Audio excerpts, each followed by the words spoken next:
ना अपने व्यवहार से, ना अपनी वाणी से। अभी हमारी कथा, इस कथा के पहले मध्य प्रदेश में दमोह में हो रही थी। दमोह में जहां कथा हो रही थी वहीं एक वृद्धाश्रम था। तो रात के समय जो हमारी कथा के यजमान वहां के विधायक जी थे, उनके साथ में हम उन वृद्धों को मिलने गए और उनको देखकर हमारी आंखें भर आई। हमने जब उन माता जी इनसे पूछा, माँ कहाँ की हो? तो बोले पंडित जी, गुरु जी, हम यहीं दमोह के निवासी। और एक माता जी की बात सुनकर के तो हमारी आंख भर पड़ी। हमने कहा, आपके बच्चे कहाँ रहते? यहीं रहते हैं। अच्छा, आपसे पूछते हैं, नन्हे से बालक के को छोड़कर क्या कोई मां दूर रह सकती है? बोलिए। जब बालक नन्हा सा होता है तो क्या कोई मां ऐसा करती है कि अब हम 2-4 साल नहीं मिलेंगे? ऐसा करती है? एक पल दूर नहीं रहती। हम लोग कितने निकम्मे लोग हैं, कितने दुष्ट भाव के लोग हैं कि जिन माता पिता हमारे लिए रातों भर जगते रहे, हम उन माता पिता को सालों के लिए दूर कर देते। दोनों सेटल हो गए, चिंता मत करो, हम बीच बीच में आते रहेंगे पिताजी। अब बेचारे पंडित जी, मास्टर साहब क्या बोले? धीरे धीरे दिन बीता, दोनों बच्चों ने मना कर दिया आने से। मास्टर साहब की पत्नी की तबीयत खराब रहने लगी। फोन लगाया, बेटा तेरी माँ को लकवा लग गया, बीमार है, आ जाओ। तो अमेरिका से बालक फोन पे बोलता है, माँ पिताजी हम आएंगे तो 3-4 लाख रुपया बर्बाद होगा और यहाँ काम भी छूट जाएगा। एक काम करो, हम कुछ रुपया भेज देते हैं, बढ़िया डॉक्टर के पास जाकर दवाई करवा लेंगे।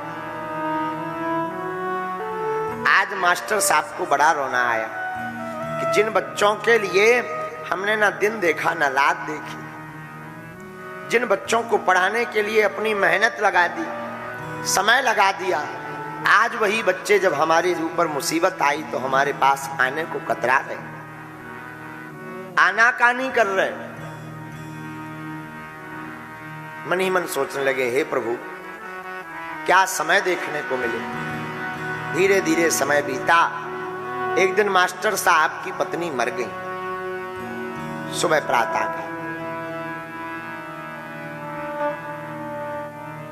जब पत्नी मर गई तो फोन लगाया, बेटा तुम्हारी माताजी का शरीर पूरा हो गया। उन बच्चों ने जो जवाब दिया सुनकर हृदय दहल जाएगा आपका। बच्चे बोले, पिताजी हम आएंगे तो 10-15 दिन लग जाएगा। एक काम करो, अब माताजी तो शरीर हो ही गया पूरा, हम मुंडन यहीं करवा लेते हैं, आपको कुछ रुपया भेज देते हैं, आप बढ़िया क्रियाक्रम कर दीजिएगा। मास्टर साहब के हाथ से मोबाइल छूट गया कि क्या काम की ऐसी पढ़ाई, क्या काम का ऐसा रुपया जो अंत समय अपनी मां का भी मुंह ना देखे। और उस दिन के बाद उन्होंने अपने बच्चों से नाता तोड़ दिया। तो जब मास्टर साहब का शरीर पूरा हुआ तो 10-12 दिन बाद गांव वालों को पता लगा कि मर गए हैं बहुत पहले। शरीर का शव जब दुर्गंध देने लगा तब गांव वालों ने किवाड़ फाड़ कर खोला तो मास्टर साहब के प्राण चले गए थे। और आप सुनकर चौंक जाएंगे। फिर बच्चों को फोन लगाया तो आज के ये धूर्त कुछ बच्चे पढ़ाई के नाम पर, प्रोग्रेस के नाम पर, लाइफ मैनेजमेंट के नाम पर कहते हैं, अब देखो चाचा जी, अब पिताजी तो चले ही गए, अब हमारा बचा कौन है वहां, किसके लिए हम आवे? एक काम करो, आप क्रियाक्रम कर देना, हम रुपया भेज दें। बताओ, हम बुराई नहीं कर रहे हैं, प्रोग्रेस होनी चाहिए, लाइफ सेटल होनी चाहिए, खूब उड़ान बच्चों को भरनी चाहिए, पर कभी लौटकर अपनी डाल पर जरूर आना चाहिए, कभी लौटकर जरूर आना चाहिए। कितनी भी उपलब्धियां पाओ, लौटकर जरूर आओ। एक वृद्धाश्रम का वाकया मैं भूलता नहीं। बहुत पहले हम एक वृद्धाश्रम में और गए, हमारी आदत है चले ही जाते हैं। वहां पर कुछ केला बेला बिस्किट लेकर गए तो पूरे वृद्ध माता पिता आ गए, गुरुजी आए, पंडित जी आए हैं, पंडित जी आए हैं, तो सब हमारे नजदीक आ गए। कोई आशीर्वाद देने लगा, कोई केला खाने लगा, कोई बिस्कुट लेने लगा, लेकिन हमारी नजर खिड़की पे गई। एक वृद्ध दादाजी एक माताजी खड़ी थी खिड़की पर। हमें 1 घंटा हो गया आए, 1 घंटे से ज्यादा। हमने वहां और जो माताजी वृद्ध थी उनसे कहा कि सब लोग तो हमारे नजदीक आ रहे हैं, लेकिन ये दादा दादी जी ठीक हैं, इनकी तबीयत तो ठीक है, खिड़की पर खड़े खड़े क्या कर रहे हैं तब से? आप सुनकर के चौंक जाएंगे।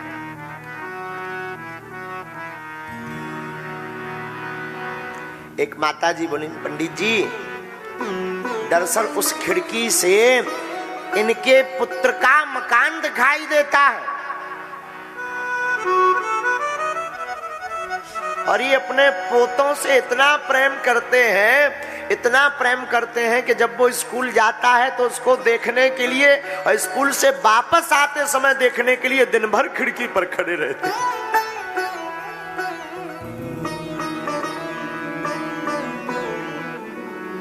हमारी आंखें भर आई, उनका राम राम राम राम। क्या बीतती होगी इन पर। हम ये नहीं कहते कि तुम पूजा पाठ ना करो, हम यहाँ के जितने भी नागपुर के पागल हैं, अगर तुम हमको मानते हो तो हम व्यासपीठ से प्रार्थना करेंगे, तुम कल से नहीं आज से राम कथा में आना बंद कर देना, पर अपने माँ बाप की सेवा करना बंद मत करना।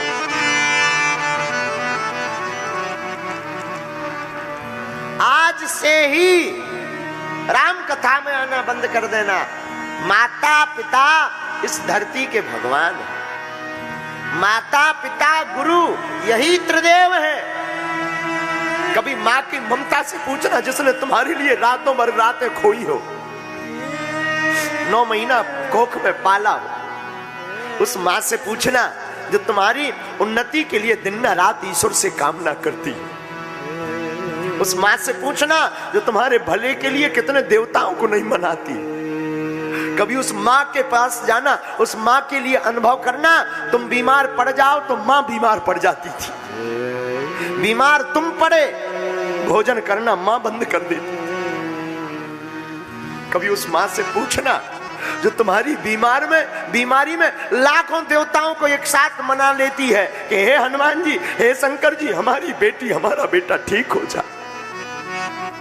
संसार में एक माँ ऐसी होती है और कोई नाता नहीं दूजा होता है। हम बिल्कुल दावे के साथ कहते हैं एक माँ का नाता ऐसा होता है, बेटी या बेटा बीमार होने पर जो ईश्वर से प्रार्थना करती है कि हमारी चाहे तबीयत खराब हो जाए पर हमारी बिटिया बेटा ठीक हो जाए।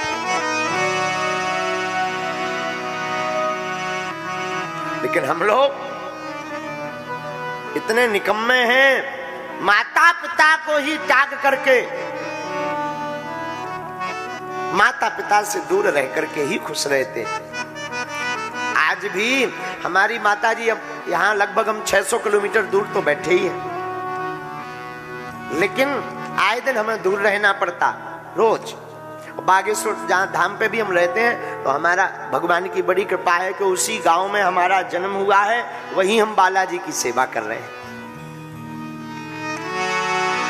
लेकिन आप सुनकर चौंक जाएंगे, हमें तो बड़ा रोना आता। हम गांव में भी 5-5 महीने घर नहीं जा पाते। बागेश्वर धाम पर रहते हैं, लेकिन धन्य है माँ की ममता। हमारी माताजी आज भी पैदल चल करके रोज आती हैं, 1 दिन 2 दिन छोड़ करके तो आती हैं। उसमें कभी कड़ी, कभी कुछ घर से बनाकर आएंगी और हम जैसे ही कथा करके जाएंगे तुरंत वो कुछ ना कुछ बना के लाए, ले बेटा खा ले।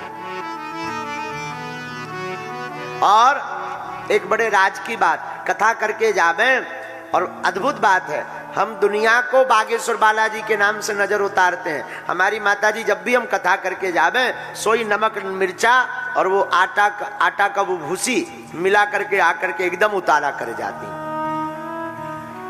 आज भी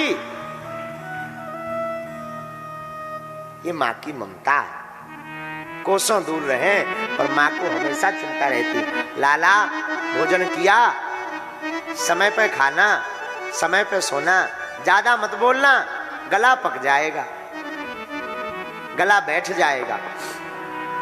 बीमार हम होते हैं, हमारे कई बार जुकाम हो जाता, गला बैठ जाता, इन लोगों को खबर नहीं लगती पर माताजी को घर बैठे लग जाते, क्योंकि वो हृदय के करीब रहती। हमारी आज की कथा में व्यासपीठ से प्रार्थना है, सबको दुख देना और माँ बाप की आंखों में कभी आंसू मत देना।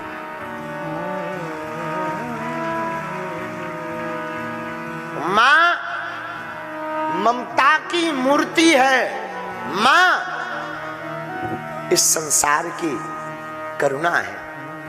इसलिए हमारी प्रार्थना है, माँ का कभी दिल मत दुखा, कभी दिल मत दुखा, कभी दिल मत दुखा।